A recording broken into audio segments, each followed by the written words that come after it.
welcome back to my channel. My name is Micah, and last weekend I went with two of my close friends, and we got a cabin in Brown County. That's a little area. It's about 2 hours from where I live, and it's a little town called Nashville, but Indiana, not Tennessee. And we got a cabin. We hung out in the hot tub. We did some hiking, some shopping. My friend made some really delicious Alfredo sauce from scratch. It was amazing. But one of the things that we did was we went shopping. And there's this cute little bookstore, and I've been there before in Nashville. It's called Naughty Dog's Bookstore. I know the name sounds kind of ridiculous. I went there about a year prior with my sister-in-law and my nieces, and we were about to walk in, and I was like, I don't know if my nieces should be going in here. But it's a perfectly, good store for all ages. But I thought I would do a little book haul for you all just to show you what I got. It was a lot of like Christmas themed decoration. The Christmas books were out front, which I just love that part of the year. I love it in October for Halloween and up for Christmas. So I'll go ahead and show you what I got. The first thing I got was a copy of A Christmas Carol by Charles Dickens. And it was funny before we went in there, my friend asked, because I'm a bookaholic, okay? I cannot be trusted alone in a bookstore and, keep a budget. And he's like, I'm going to make sure that you only have, you only get 3 books or whatever. But when I picked this up, he's like, okay, Micah, how many copies of A Christmas Carol do you have? And I actually don't have any. I didn't have any beforehand. And I've been looking for a long time for a cute cover. I was looking for books in Scotland for A Christmas Carol in Scotland, but I couldn't find any. And I was like, dang, I should have looked while I was in London. But anyway, so here's kind of a better picture of the cover. I like that it kind of looks, there's glittery. It looks kind of like tinsel coming down. But this is a classic. I absolutely love A Christmas Carol. The Muppet Christmas Carol. And even the Mickey Mouse Christmas Carol, like with Scrooge McDuck, are some of my favorite Christmas movies. But if you've never read A Christmas Carol, it is about about a man named Ebenezer Scrooge. This takes place in the 1800s. He's definitely a miser. He's a penny pincher. He's always in a grim mood. His catchphrase is "Bah humbug."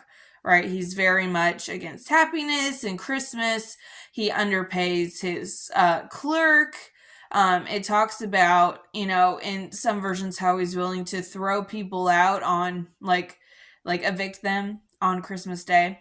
But then he gets visited by the ghost of his late business partner, and his business partner is in chains, and he's saying, Ebenezer, you need to get your life together, or you're going to be condemned to hell, basically, and have to wander the earth forever wrapped in chains like me.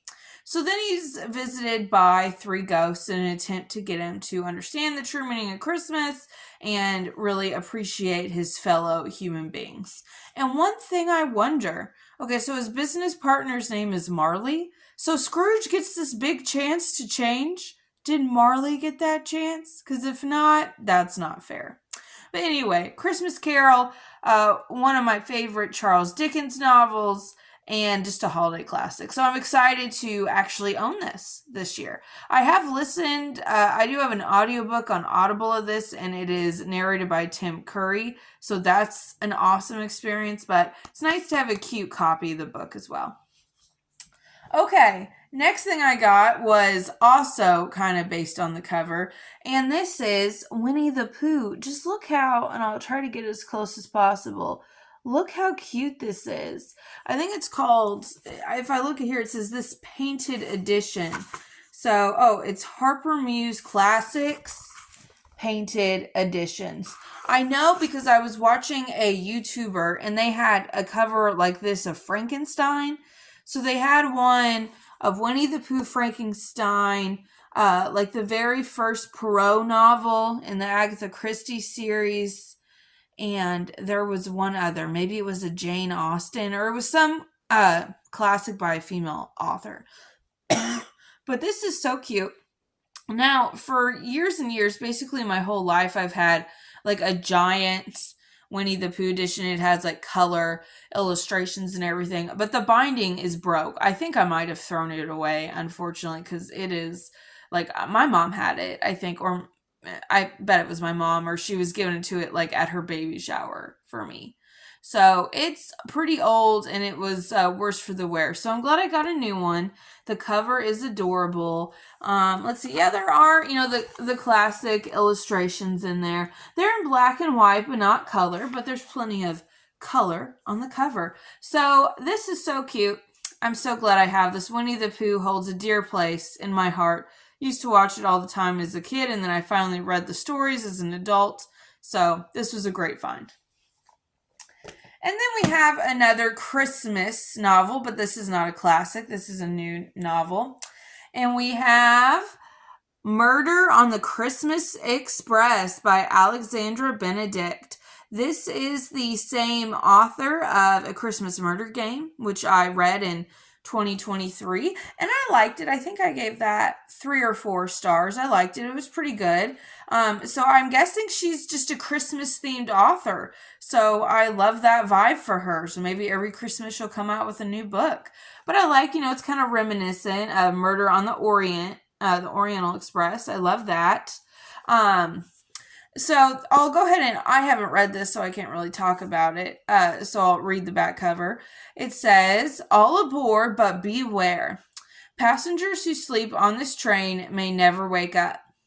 In the early hours of Christmas Eve, the sleeper train from London to the Highlands derails, along with the festive plans of its travelers. With the train buried in snow in the middle of nowhere, the passengers only have one another, and not all of them will reach their holiday celebrations." Ooh. As the killer tries to pick passengers off one by one, former Met Detective Roz Parker can't resist one last investigation, but murder in a locked room is a formidable puzzle for even the most seasoned investigator. When accusations begin to fly, the group of travelers fractures and unexpected alliances form. Can Roz find the culprit before anyone else is lost? Okay, yeah, so very much Murder on the Orient Express. I like this because it's like a sleeper train from London to the Highlands during Christmas. When I traveled from London to Inverness, which is in the Highlands, I didn't take a sleeper train, but I kind of like those vibes. Like definitely, I could see some spooky, murderous things happening, and then we have some Christmas in it. So yeah, I think this is going to be really good. And A Christmas Murder Game, she came up with her own like little puzzles and acronyms and stuff not acronyms, anagrams, because that's what the Christmas Murder Game was all about, was solving puzzles. So I wonder if she's going to have anything like fun just for the reader to try to figure out in this book as well. But I did like Christmas Murder Game, and I'm excited to get into this. So I love a little bit of Christmas murder. And so my friend, he allowed me to get 4 books. I was like, you know what? The Winnie the Pooh doesn't count. That's like a special cover thing. So he let me get 4. He was very generous, but he kept me on track because I would have bought more. Let's be honest. I would have bought more. It was a cute bookshop on a trip with my friends. There was a fire going in the fireplace. It was cozy. I mean, I was totally susceptible to whatever, but my friends kept me on track. So this last book I got was A Study in Drowning by Ava Reed. So I have read Ava Reed before. She wrote The Wolf and the Woodsman, which I absolutely loved. I gave that 5 stars. An amazing book. And so I figured I would give this one a try, and I'm doing a special video about Starling House and books kind of related to it, and this is one of the books that I chose. So I'm reading this because I love Ava Reed, but I'm reading it a little bit earlier than I would have just because I want to get that video shot soon. And by the way, with Ava Reed, just from what I've read for her before, and I'm not very far. Let's see. Yeah, I'm only like 50 pages in. And what I'm reading for this one is that if you're looking for something to make you feel good, this Ava Reed might not be the author for you. Like, she's an amazing author. The Wolf and the Woodsman broke me in different ways, and it was just amazing. It was an allegory for a lot of things, and it just hit home. It was great, but it was sad. So there were a lot of trigger warnings in Wolf and the Woodsman. We'll see if there's one for a study in drowning. And I haven't gone too far into this, but I'll say what's happened so far, spoiler free, and then I'll kind of read anything on the cover that can fill in the gaps. So we have our main character. Her name is Effie. This is in a mystical world called Lear, and she is an architecture student. She really wants to be a writer, but in this world, only men can be writers. Only men can go to the literature college, which is very interesting to me. It's kind of a switch of gender roles, because for a long time, like, architecture was seen in Western society as a man thing. Women could write, women could do those things, but the idea of a woman being like in a high powered position like an architect was kind of, for some people, they couldn't imagine it. But it's a little bit twisted in this world. But her world is at war. Currently, it's like been a decades long thing. Like, they've been on and off a war for centuries. But this most recent conflict has happened on and on for a decade. And there's a city that she's in. I'm trying to remember what it's called. I think it's called Caer Issel, which I feel like that's an allegory for a real world city. We won't talk about it right now. But that it's split down the middle between Lear and the country that they're fighting. So there's this book that she loves. She's read over and over again. The author has recently died, and they're putting in a contest for like first year architect students to design a new plan for this late author's estate. And she submits the plans and she gets picked. And so where I'm at right now, she has just left. She's had some, it's kind of hinted at it, but from what I'm guessing, some pretty disturbing things happened to her on the university so far. Definitely will probably be trigger warnings for that.